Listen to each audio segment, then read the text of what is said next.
Vectors. Two ideas in one arrow. A vector is an arrow.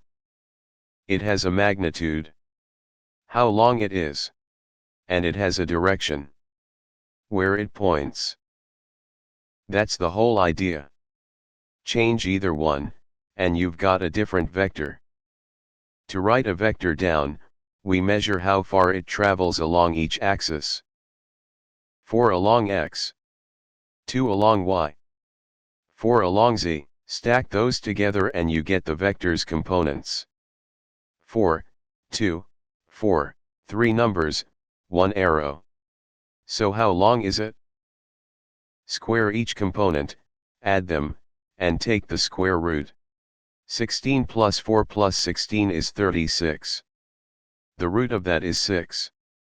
Adding two vectors is easier than it sounds. Take B, and slide it so its tail sits on the tip of A. Don't rotate it. Just move it. Now draw an arrow from the very start to the very end. That's A plus B. In components, you simply add them straight down.